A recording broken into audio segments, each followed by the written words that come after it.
Hello guys, namaste. Welcome Master IAS Mentorship, where we will discuss about the editorial of the Hindu PIB All India Radio. At first, we will discuss about the editorial and some important news of the Hindu and PIB as well. तो एक important articles आया जिसमें six anaemia के बारे में बताया। देखिए ये हमारे GS paper science and techniques से रिलेटिव है। हमें आज अब नेशनल सर्वे 5 हुआ था, उसके अंदर भी हमारे एनीमिया के बारे में बताया था। तो एनीमिया क्या होता है? देखिए एनीमिया होता है कि खून की कमी हो जाना। ये खून की कमी क्यों होती है, थोड़ा सा मैं आपको समझा देता हूँ। जो हमारे रेड ब्लड सेल होते हैं, एक्चुअली सेल जो हमारी ब्लड होते हैं, जो हमारे जो ब्लड होते हैं वो ऑक्सीजन लेने का काम करते हैं। ठीक है, ब्लड के साथ हमारा क्या होता है, ऑक्सीजन लेने के साथ होता है। और ये क्या होता है, जब ये रेड ब्लड सेल जो हमारे छोटे हो जाते हैं, ऐसे कि ये इनका सेल्स ये छोटे होता है, तो ये इस शेप में हो जाते हैं, कर्व शेप में इस तरह से हो जाते हैं। इससे क्या होता है, हमारी इसे बोलते हैं हम एनीमिया।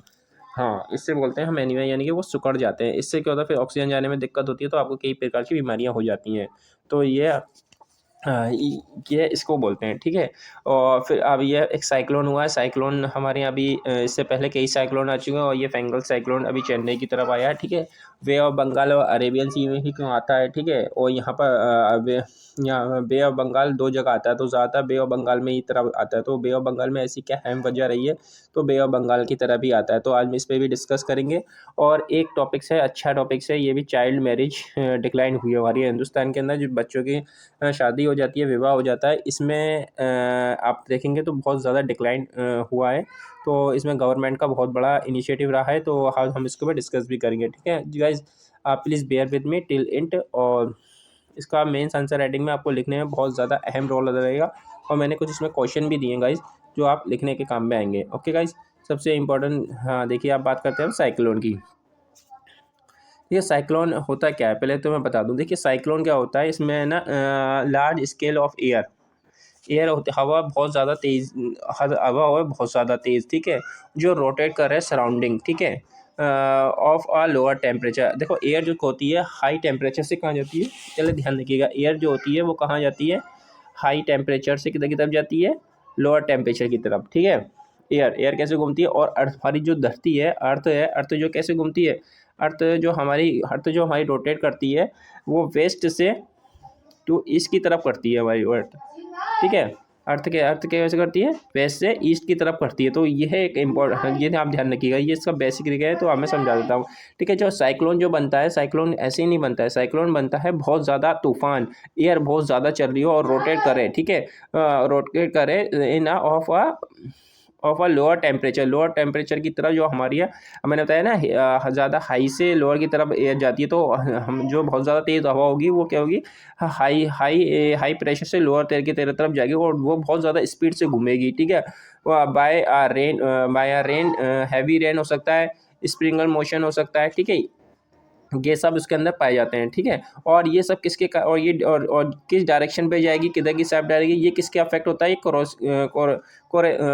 कोरोलिसिक इफेक्ट होता है। इसके कारण हवा किस डायरेक्शन पे जाएगी, या ये साइक्लोन किस डायरेक्शन में जाएगा, वो कोरोलिसिक लॉ फाइंड कर ये बताता है, डिटरमाइन करता है, ये बताता है। तो आप देखिए कोरोलिसिक लॉ होता है क्या। तो मैं सबसे पहले आपको कोरोलिसिक लॉ के बारे में पहले बता दूँ। देखिए कोरोलिसिक लॉ जो होता है, ये देखिए हमारी ये धरती है, ये देखिए धरती है हमारी, ये ये धरती है। तो आपको मालूम होगा ये हमारी दो ये जो अर्थ है, अर्थ का जो आपको मालूम होगा, ये थोड़ा सा फ्लैट हिस्सा रहता है, और ये भी फ्लैट हिस्सा रहता है। ये दो से फ्लैट हिस्से रहते हैं।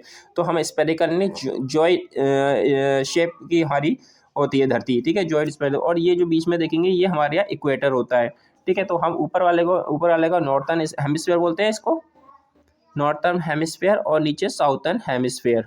ठीक है, दो हेमिस्फीयर होते हैं। और जो अर्थ हमारी, अगर हम देखेंगे विंड की सबसे ज़्यादा स्पीड होती है इस पे ज़्यादा होती है, इसमें 600 पर आवर्स, 600 पर आवर्स की स्पीड से हमारी ये जगह जो है अर्थ रिवॉल्व, क्या कहते हैं, एयर चलती है। और यहाँ पर जो एयर चलेगी वो कितने के हिसाब से होती है, 0.008 के हिसाब से हमारी जो स्पीड होती है बहुत स्लो होती है। यहाँ पर 0.008 के हिसाब से स्पीड होती है। हाँ, यहाँ पर जो होती है 0.008 के हिसाब से जो हमारी क्या होती है, पर आवर्स के हिसाब से जो हमारी अर्थ अर्थ चलती है इस पे, ठीक है, एयर चलती है हमारी, इसके हिसाब से हमारी है।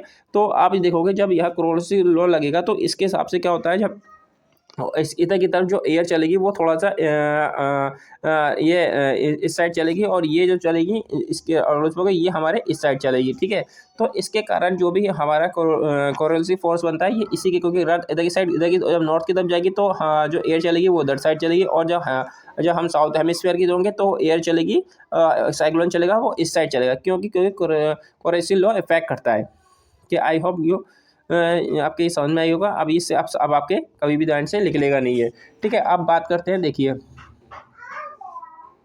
यहाँ पर डायग्राम भी दिया है मैंने, देखिए ये देखिए ये इक्वेटर है। अगर हम ये इस डायरेक्शन, अगर हमें इस डायरेक्शन पे, अगर ऊपर की साइड जो नॉर्थ हेमिस्फीयर की चलेगी तो हमें वो इस डायरेक्शन में चलेगी, ठीक है, और साउथ डायरेक्शन की चलेगी तो इस डायरेक्शन में चलेगी, ठीक है।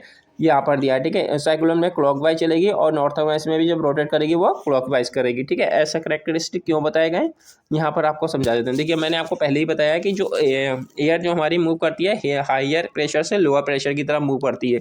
तो ये करेक्टरिस्टिक कैसे हुए, साइक्लोन कैसे बनता है, देखिए जब एट अ सेंटर पे जब एयर प्रेशर लो हो is a signification lower than the surrounding, ठीक है। जो चारों तरफ जो प्रेशर होता है, मतलब जो कंपेयर करा जाए बाहर का जो प्रेशर है, बीच में जो प्रेशर है बाहर के प्रेशर के हिसाब से, यानी कि देखिए कहने का ये साइक्लोन बन रहा है, ये साइक्लोन बन रहा है, यहाँ का प्रेशर थोड़ा ठीक है ज़्यादा और यहाँ का प्रेशर कम है, यानी कि यहाँ प्रेशर कम है, तो क्या बनेगा यहाँ पर ज़्यादा वो होगा, ठीक है। एयर कहाँ जाती है हायर प्रेशर से लोअर की तरफ, क्योंकि यहाँ पर ज़्यादा है इसके कंपेयर में, तो इस तरफ से जाने को इसी तरफ से ये बनेगा। तो इसी मारे हमने वो बताया है, इसी मारे हमने बताया कि लोअर प्रेशर की तरफ वो बनेगा, ठीक है। और एयर विंड करेगी, एयर विंड किसके हिसाब से करती है, क्योंकि अर्थ रोटेट हो रहा है।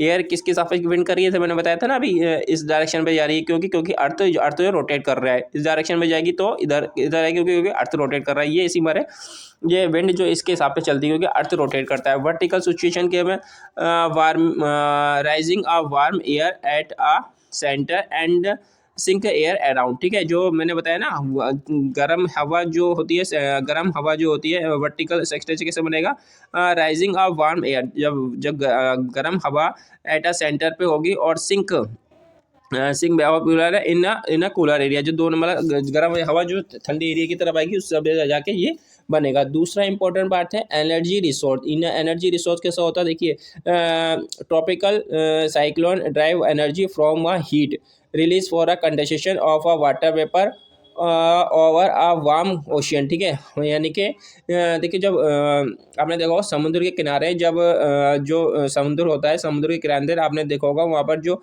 साइक्लोन जो अपनी एनर्जी लेगा वो कैसे लेगा, फ्रॉम हीट रिलीज कर देगा फॉर ओशियन, गर्म जो वार्म एयर, वार्म ओशन जो होता है, वार्म ओशन यानी कि वहाँ पर जब तो गर्म हवा चलेगी तो वहाँ से जब गर्म हवा चलेगी तो वहाँ पर जो समुद्र है वो भी क्या पड़ेगा, गर्म हो जाएगा। तो समुद्र गर्म होगा तो वहाँ से जो है गर्म हवा निकली, गर्म वेपर निकलेंगे, और उस कंडीशन से क्या होगा वो हीट जनरेट करेंगे, और इसी से क्या होगा जो ट्रॉपिकल साइक्लोन है वो अपनी एनर्जी लेगा और वो साइक्लोन बनना चालू हो जाएगा। कहने का मतलब ये है कि देखिए जब गर्म हवा चली, ठीक है, और ये समुद्र है, यहाँ से जब गर्म हवा चली तो यहाँ से क्या होगा, जब बहुत ज़्यादा गर्म हवा चलेगी तो यहाँ पर अगर एनर्जी ये एरिया गर्म हो जाएगा। जब ये एरिया गर्म हो जाएगा तो एक इससे एनर्जी मिलेगी, वाटर वेपर मिलेगा, और ये साइक्लोन बनना यहाँ पे चालू हो जाएगा।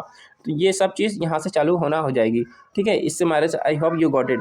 अब दूसरा इंपॉर्टेंट बात है हमारे यहाँ साइक्लोन कितने प्रकार के होते हैं। एक तो होता है ट्रॉपिकल साइक्लोन, दूसरा होता है टेम्परेचर साइक्लोन, ठीक है। तो टेम्परेचर साइक्लोन जो होता है एंटी क्लॉक, इसको दूसरा नाम भी दिया है मिड लैटिट्यूड साइक्लोन, इसको याद कर लीजिएगा, प्रीलिम्स के लिए आता है। मिड एल्टीट्यूड साइक्लोन हमारा होता है, इसके अंदर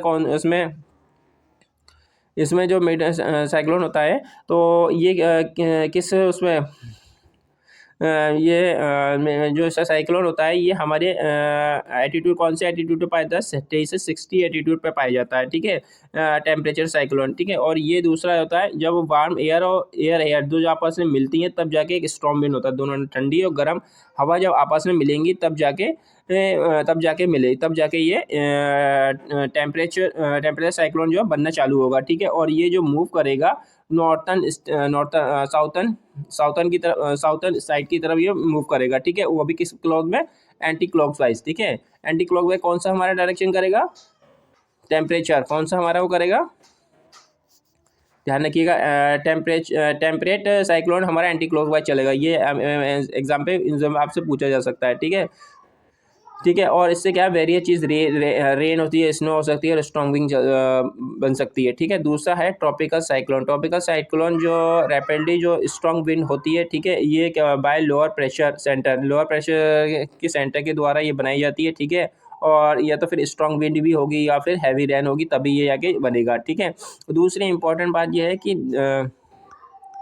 this cyclone type over a warm ocean, ये कहाँ पर पाया जाएगा, वार्म ओशियन पे पाया जाता है, नियर इक्वेटर, इक्वेटर के पास ही पाया जाएगा ये, ठीक है। And drive their energy for moisturiser, ये कैसे लेगा, मॉइस्चराइजर और कंडेंसेशन करने वेपर के साथ, ठीक है। ये जो जी अपनी इतनी तेज़ कैसे होगा, मतलब इसको एनर्जी कहाँ से मिलेगी, ये वहाँ के जो ओशन होगा वहाँ पर जो मॉइस्चराइजर होगा वहाँ से ही अपनी ये ले सकता है, ठीक है। और देखिए अब जो हमारी जो नेमिंग होती है साइक्लोन की, वो किसके बाद है, वर्ल्ड मेट्रोलॉजिकल के हिसाब से हमारी ये के हिसाब से होती है। ये कब से चालू हुआ था, 2002 से ये चालू हुआ है, और ये हर देश अपने हिसाब से साइक्लोन का नाम रखता है, ठीक है। इसमें 13 स्टेट, 13 वो आते हैं स्टेट, कंट्री आती हैं इसमें, Bangladesh, India, Maldives, Myanmar, Pakistan, Sri Lanka, Oman, Thailand, Qatar, Saudi Arab, UAE, Yemen, ठीक है। और each country has a name suggestion, ठीक है। और ये अपने हिसाब से अपना नाम रखते हैं, ठीक है। दोस्तों इंपॉर्टेंट बात है, और ये जो नाम रखना चाहिए वो को अपने हिसाब से सही तरीके से नाम रखना चाहिए। कोई ऐसा वैसा नहीं कि किसी के सेंटिमेंट को या किसी के अगर किसी के एरिया से जा रहा है तो आपने उसका नाम रख दिया, ऐसा नहीं होता। जैसे कि ट्रम्प डॉलर ने बोला था कि कोविड-19 को चाइनीज़ वायरस नाम दे दो, तो इस तरीके से नाम नहीं रखे जाएंगे, ओके। दूसरा ये है, देखिए अब रिसेंटली हमने ये क्यों हम पढ़ रहे हैं, ये रिसेंट में हमारे एक फैगनल साइक्लोन आया है जो नियर पंडुचेरी में सैटरडे को इसने हैवी रेन की, ठीक है, और बहुत तेज़ हवा चली कोस्टल एरिया में तमिलनाडु के फ्लड तक, यानी कि इतनी तरीके से चला, यानी कि सुबह 6 बजे से रात के 8 बजे तक ये हवा तूफान, बहुत तेज़ हवा चला, बरसात होने लगी। इस तरीके से वहाँ पर ये बहुत इंसिडेंट हुआ, इसमें कई लोगों की 3 जो पीपल हैं उनमें उनका एक्सपायर भी हो गए, ठीक है। तो इस तरीके से ये साइक्लोन बहुत ज़्यादा हुआ। अब आप देखेंगे तो this is the second cyclone develop of Bay of Bengal season, ठीक है।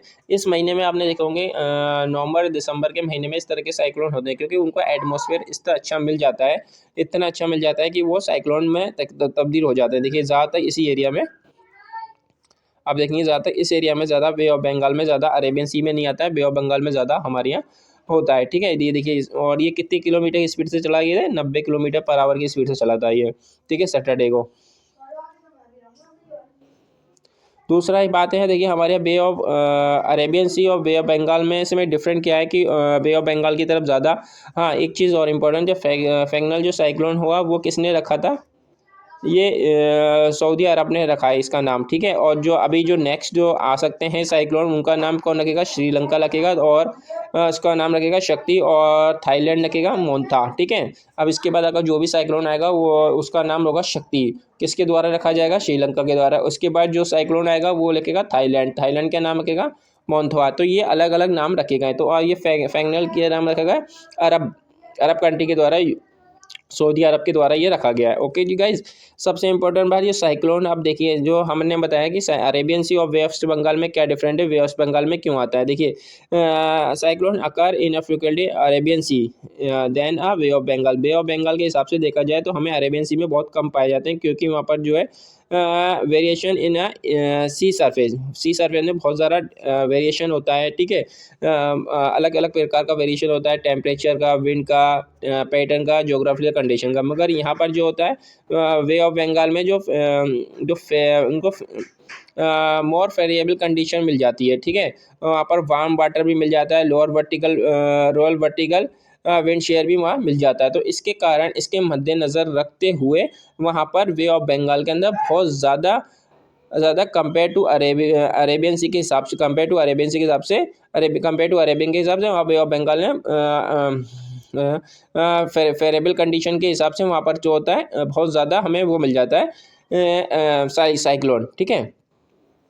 ये चीज़ आपके ठीक है, अब ये बहुत मोस्ट इंपॉर्टेंट आर्टिकल है, I hope you got it. अब नेक्स्ट जो आर्टिकल्स है हमारा वो है चाइल्ड लेबर्स। देखो चाइल्ड मैरिज जो है डिक्लाइन हुई है, ये हमारा पेपर जीएस पेपर 1 और जीएस पेपर 2 के हिसाब से हमारा इंडियन सोसाइटी और सोशल इशू के हिसाब से मोस्ट इंपॉर्टेंट आर्टिकल्स है। जाइए इससे ये रख लीजिए इंपॉर्टेंट मार्क के लिए, ये आ सकता है आपके एग्जाम के अंदर।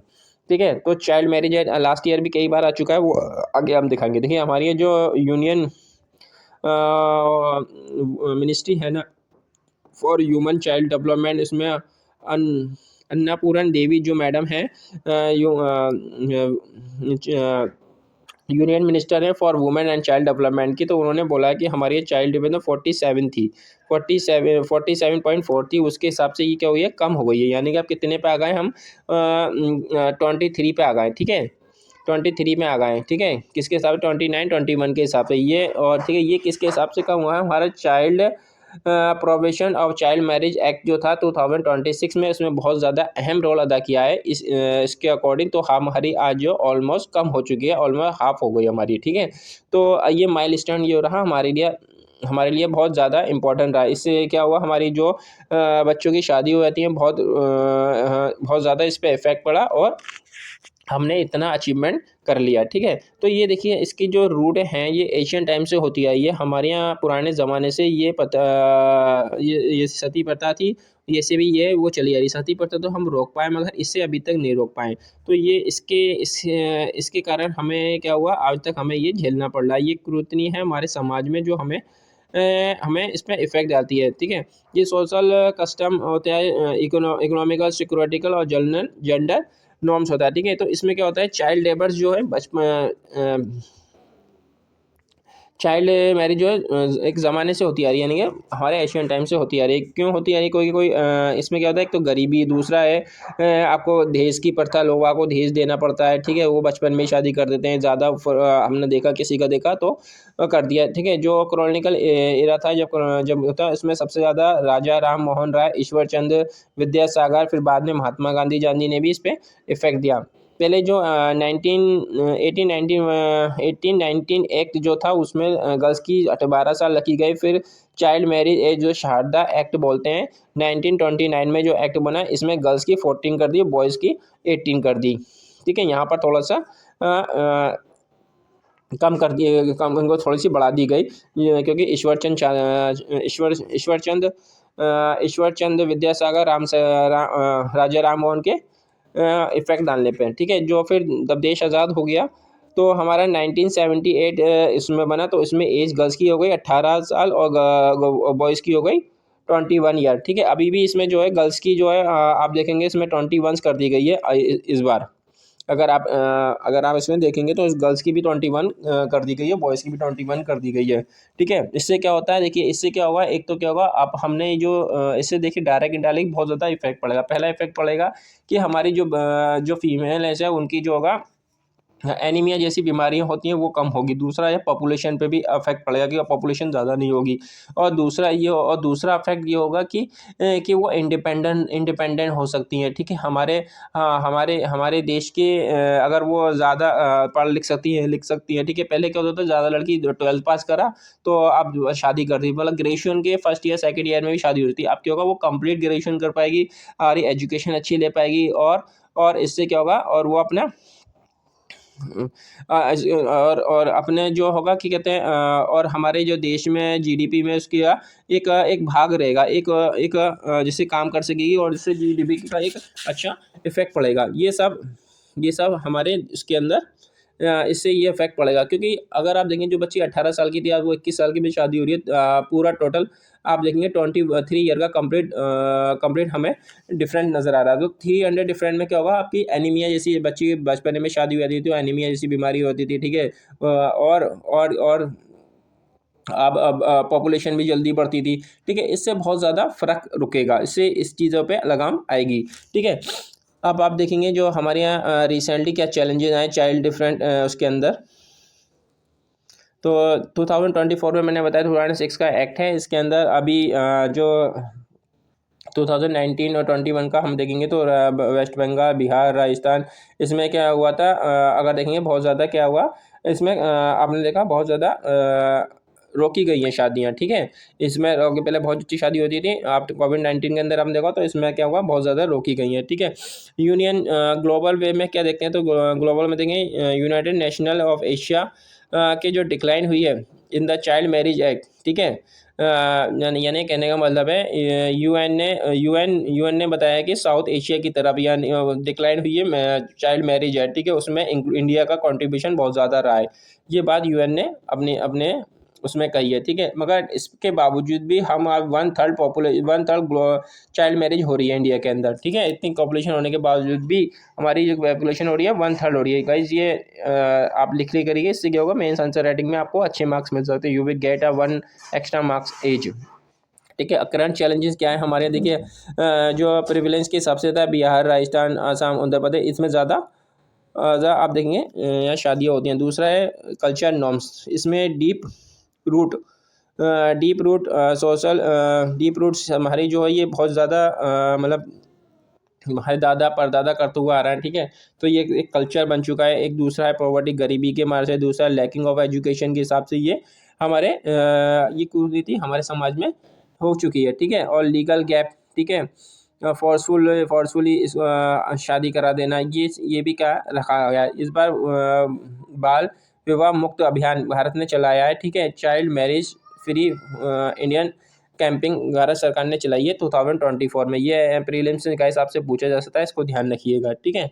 दूसरा है हमारे यहाँ ये पहले स्टार्ट किया था 7 हाई, या फिर आप 7 हाई बर्डन स्टेट में आप उसको 300 डिस्ट्रिक्ट में से लागू कर दिया गया है, ठीक है। ये चीज़ आप देखेंगे, इससे 5% हमने क्या एम से कहा 5% हमें 2029 तक हमें क्या करनी है, इसे कम करनी है, ठीक है। दूसरा इंपॉर्टेंट अब वे फॉरवर्ड में आप क्या लिखेंगे, देखो combine a legal इंफॉर्मेंट with awareness camping target, ठीक है। लीगल कैंपेन करना होगा, इसमें टारगेट पेरेंट्स, कम्युनिटी लीडर और लोकल इंस्टीट्यूट को हमें वहाँ पर बताना होगा। हमें लीगल इंफॉर्मेशन उनको अवेयरनेस करानी पड़ेगी। यानी कहने का मतलब है कि जो वहाँ पर जो लोकल लीडर होते हैं, कम्युनिटी के लीडर होते हैं, या फिर कोई भी लोकल इंस्टीट्यूट होता है, मेरेंट्स होते हैं, पेरेंट्स होते हैं, वहाँ पर हमें इस तरह की कैंपिंग करनी चाहिए जो भारतीय कानून के हिसाब से या इन्फॉर्मेशन के हिसाब से वहाँ पर एक इनकी काउंसलिंग कराई जाए, ठीक है। जिससे कि उनको ये कुरीति के बारे में सही और गलत का पता चल सके।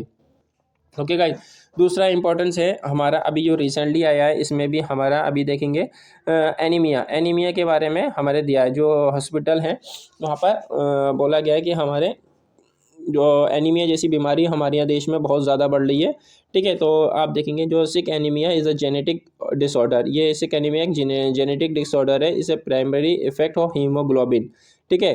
प्राइमरी इफेक्ट जो होता है इससे हीमोग्लोबिन यानी कि हमारे यहाँ खून की कमी हो जाती है, ठीक है। हीमोग्लोबिन की कमी हो जाती है। एनीमिया माने होता है, देखो, खून की कमी हो जाना। खून की कमी हो जाना यानी कि हीमोग्लोबिन की कमी हो जाना। अगर उसमें बात करें साइंटिफिक में, खून की कमी यानी कि हीमोग्लोबिन की कमी हो जाना। हम नॉर्मल भाषा में बोलते हैं कि हमें खून की कमी हो गई है, ठीक है, एनीमिया हो गया है। तो हीमोग्लोबिन की कमी हो जाना, ठीक है। और ये एक जेनेटिक डिसऑर्डर है जो होता है, ठीक है। इसमें क्या होता है, रेड ब्लड सेल जो होते हैं वो थोड़े रिजिड हो जाते हैं थोड़े से। यानी कि आपको देखेंगे, मैं डायग्राम बनाता हूँ, देखिए ये ऐसे होते हैं सेल, इस तरीके से जो सर्कल देखेंगे ना, ये वाला सर्कल, ये बीच वाला देखेंगे, इस तरीके से रेड ब्लड सेल हो जाते हैं। इससे जो आता है कि हमारा जो, आपको पता होगा, जो ब्लड जो होता है किसका काम करता है, ऑक्सीजन ले आने का काम करता है। ब्लड जो किसका काम करता है, हमारे ऑक्सीजन ले आने का काम करता है, A2 का ले आने का। अगर ये इस तरीके से सिकुड़ जाएगा तो क्या होता है, हमारे यहाँ एनीमिया हो जाता है, हीमोग्लोबिन की कमी हो जाती है। अगर ये होया तो हमारी सोचता है, अगर इस तरीके से होया तो हमें ऑक्सीजन लेने में तकलीफ होगी, ले जाने में तकलीफ होगी, हमारी जान भी जा सकती है, ठीक है। अब ये देखिए, गवर्नमेंट ने अभी रिसेंटली 2023 में एक national six cells animation programme start किया था, ठीक है। इसमें गवर्नमेंट जो था पब्लिक हेल्थ के चैलेंजेस को मद्देनजर रखते हुए गवर्नमेंट ने किस पे फोकस किया था, स्क्रीन पे फोकस किया, डायग्नोसिस पे फोकस किया था, ठीक है। ट्राइबल डोमिनेट एरिया पे फोकस किया था, ठीक है। ये सब क्या हुआ था, गवर्नमेंट ने किया था। किसके अंडर में हुआ था, नेशनल हेल्थ मिशन के अंडर में एक ये एक मिशन स्टार्ट किया था, ठीक है, गवर्नमेंट ने 2023 के अंदर। ठीक है। अब हम देखेंगे कि हमारे यहाँ जो फर्स्ट एनीमिया, जो हम हिस्ट्री तरफ थोड़ी सी हिस्ट्री देख लें, तो फर्स्ट एनीमिया जो 1910 के अंदर हमारे यहाँ फर्स्ट ये केस सामने आया था। ठीक है, तो ये पता लगा था ये ट्राइबल एरिया में ज़्यादा होता है। ठीक है, दूसरा इंपॉर्टेंट आप देखेंगे, इंडिया रिकॉग्नाइज्ड है 21 सेंचुरी के अंदर हमारे यहाँ जो है नॉन कम्युनिकेबल डिजीज मानी गई है ये। ठीक है, यानी नॉन कम्युनिकेबल डिजीज मतलब यानी कि आप देखें कोविड-19 हमसे होता था, दूसरे को भी हो सकता था, जैसे कि। और दूसरा ये नॉन कम्युनिकेबल डिजीज यानी कि जैसे कि ये एनीमिया अगर मुझे हो रहा है तो मुझे ही देगा, और नॉन कम्युनिकेबल डिजीज यानी कि मेरे को है तो मेरे को ही देगा। कम्युनिकेबल डिजीज जो मेरे को भी है शायद वो आपको भी हो सकता है, यानी कि स्प्रेड हो सकता है, जैसे एयरबॉर्न डिजीज यानी कि ट्यूबरक्लोसिस, कोविड-19 ये थे communicable disease. Non communicable disease जैसे कि आपका कैंसर ले लो, ठीक है, आपका एनीमिया ले लो, डायबिटीज़ ले लो, तो ये नॉन कम्युनिकेबल डिजीज़ में आ जाती हैं। ओके गाइस, दूसरा है हमारा, अब आप देखेंगे इसमें आपका जो होता है ये नेशनल हेल्थ इसमें ये हुआ था, इसमें क्या हुआ, स्ट्रेंथ करने के लिए हमने ये प्रोग्राम चलाया था। इसमें जेनेटिकल डिसऑर्डर लाइक सिक सेल एनीमिया, ठीक है, सिक सेल एनीमिया को हमें स्क्रीनिंग करने के लिए और उसको प्रॉपर सही से मेडिसिन प्रोवाइड कराने के लिए, मैनेज करने के लिए ये हमने प्रोग्राम चलाया था। इसमें सबसे चैलेंजेस क्या रहे कि lacking of awareness and decline diagnosing, लोग बाग को उसके अवेयरनेस के बारे में नहीं पता था, और डायग्नोसिस जब पता नहीं होगा तो वो डायग्नोसिस भी नहीं कराएंगे, तो ये हमने चैलेंजेस रहे। ठीक है, दूसरा हमारा चैलेंज क्या रहा कि लोग बाग को ट्रीटमेंट सेंटर बहुत दूर जाके मिलते थे गाँव से बाहर, सोचते थे कि हम दूसरी जगह जाएंगे, हमारी एक दिन की छुट्टी होगी, ठीक है, फिर आने का खर्चा, जाने का खर्चा, तो इसी मारे क्या करता है लोग बाग अपनी हेल्थ के साथ सेक्रीफाइस करना चालू कर देते हैं। गाइस, मैंने भी काम किया है गवर्नमेंट ऑफ इंडिया के थ्रू। ठीक है, तो मैं भी ये देखता था, तो सबसे इम्पोर्टेंट उनका यही रूल था कि हम हमारे यहाँ पास में, हमारी सिटी में, हमारे पिंड के अंदर इस तरह का कोई प्राइमरी हेल्थ सेंटर नहीं है जिससे कि हम अपना इलाज करा सकें। ठीक है, क्योंकि अगर हम, तो इससे क्या होता है फिर अगर दूर जाने से क्या होता था कि वो एक तो ये सोचते थे कि हम दूर जाएंगे, हमारा जाने का खर्चा, आने का खर्चा, ठीक है, हमारा वहाँ पर रहने का खर्चा, अगर हम रहे भी तो ठीक है, एक दो दिन की झाड़ी भी हो सकती है, ख़राब हो सकती है, तो ये सब मद्देनज़र रखते हुए कोई अपने सेक्रीफाइस करते थे अपनी हेल्थ से। ठीक है, ये चीज़ हमने देखी। ठीक है, अब ये बात करते हैं हमारे यहाँ जो एनीमिया हुआ है, अभी नेशनल सर्वे 5th हुआ है, उसके अंदर भी जो फीमेल की जो एनीमिया की सबसे देखी जाएगी कंडीशन बहुत ज़्यादा ख़राब है। ठीक है, अब आप देखेंगे यह मैंने डायग्राम बनाया, 22 में से more than half of children and women are anaemic, 22 में से 13 जो है चिल्ड्रन और बच्चे हमें मिले हैं। ठीक है, इसमें क्या हुआ है, सबसे ज़्यादा एमोंग किस में पाया, इंक्रीज ही पाया गया, प्रेग्नेंट वुमेन के अंदर पाया गया है। ठीक है, चाहे वो यूनियन टेरिटरी हो और स्टेट हो। देखिए, कंपेयर टू नेशनल सर्वे 4 के हिसाब से देखा जाए, अगर 2005 में बहुत ज़्यादा हमें ये एनीमिया की डिजीज़ मिली गई है, इसमें वुमेन सब में ज़्यादा हैं। ठीक है, और all the state of anaemia much higher among the women में ज़्यादा पाया गया है कंपेयर टू वीमेन, मेन के हिसाब से, यानी कि औरतों में ज़्यादा पाया गया है। अगर कंपेयर करा जाए किसी को मर्द के कंपेयर करा जाए तो औरतों में ज़्यादा पाया गया है। दूसरा ये क्या होता है, आयरन डिफिशिएंट के हिसाब से होता है, इसमें वीकनेस होती है, प्री मैच्योर डिलीवरी होती है, इसके हिसाब से ज़्यादा पाया जाता है। ठीक है, आप देखिए 2024 के अंदर जब हुआ था ये, इसमें ये देखिए हमने स्क्रीन करा 3.37 करोड़ का। ठीक है, और कितने सिक्स सेल जो हमें मिले इतने मिले। ठीक है, 9.75 लाख। ठीक है, इसके हिसाब से हमने ये सब हमें मिला। आप देखेंगे वे फॉरवर्ड अगर आप देखेंगे हमें क्या लिखना चाहिए अपने हिसाब से, तो वे फॉरवर्ड के अंदर वे फॉरवर्ड में हमें क्या लिखना चाहिए, देखिए इसमें क्या होता है, access of a bone marrow transfer expand for bone marrow transfer. ठीक है, only corrective therapy for a sickle cell anaemia. ठीक है, यानी कि हमें एक्सपेंड करनी होगी, एक्सेस करनी होगी bone marrow transfer, bone marrow trans transplantation. ठीक है, बोन मेरो ट्रांसप्लांटेशन क्या होगा, हमें एक्सेस करना पड़ेगा, हमें आगे बढ़ाना पड़ेगा। ठीक है, ये नहीं कि हमारे पास बोन मेरो ट्रांसप्लांट, आपने जाना होगा भी सलमान खान ने भी किसी लेडीज़ की छोटी बच्ची को दिया था। ठीक है, तो बोन मेरो ट्रांसप्लांटेशन के लिए हमें अवेयरनेस करना पड़ेगा। ठीक है, हमें ये जो भी इसके लिए करना होगा हमें करना पड़ेगा। ठीक है, increasing public awareness camping increasing करनी पड़ेगी हमें, पब्लिक अवेयरनेस कैंपिंग। ठीक है, लोग बागों को जागरूक करना पड़ेगा, हमें घर जाके डोर टू डोर कैंपिंग करना पड़ेगा। ठीक है, ये सब हमें करना पड़ेगा। Strength genetic counselling, pre mature counselling for reducing हमें, ठीक है, स्ट्रेंथ करनी पड़ेगी हमें जेनेटिक काउंसलिंग, ठीक है। और प्री मटेरियल स्क्रीनिंग के लिए भी हमें ये रिड्यूस करना पड़ेगा, यानी कि हमें इस पर ध्यान रखना पड़ेगा, ठीक है। हमें जो एक्चुअली देखिए जो ये गवर्नमेंट इंडिया कॉन्स्टिट्यूशन के हिसाब से आर्टिकल 47, ठीक है, और आर्टिकल 21 फंडामेंटल राइट है, राइट टू हेल्थ, ठीक है, तो उसके हिसाब से ही हमें इस पर ध्यान देना पड़ेगा, क्योंकि 37 डीएसपी में आ जाता है। डीएसपी गवर्नमेंट का ये अधिकार है कि हमें स्वच्छ इन्वायरमेंट दे, सच हेल्थ का, तो ये गवर्नमेंट का तो डीपीएसपी में आता है। दूसरा ये होता है हमारा, ये आर्टिकल 21 के भी हिसाब से हमारे राइट टू हेल्थ के ऊपर पे भी आता है। दूसरा इंपॉर्टेंट आप देखिए सस्टेनेबल डेवलपमेंट जो 3 है उसके अंदर भी हमारा ये अहम रोल है कि हमें हमारी हेल्थ अच्छी होनी चाहिए। तो ये सब हमारे वे फॉरवर्ड में हमें एग्जामिनर में लिख सकते हैं, तो एग्जामिनर हमें बहुत अच्छा मार्क्स देगा। ओके गाइज, प्लीज़ इसको बहुत ज़्यादा शेयर करिए आप, ठीक है, जितना हो सके आप शेयर करिए गाइज। आप शेयर नहीं करते हैं इसे, ठीक है, और अगर आप नहीं शेयर करते प्लीज़ आप किसी बच्चे को पढ़ा दीजिए। मुझे कोई देखिए इनमें ज़्यादा से ज़्यादा अगर आप किसी बच्चे को नहीं पढ़ा सकते तो या फिर शेयर कर दीजिए, दोनों में से एक काम कर लीजिए।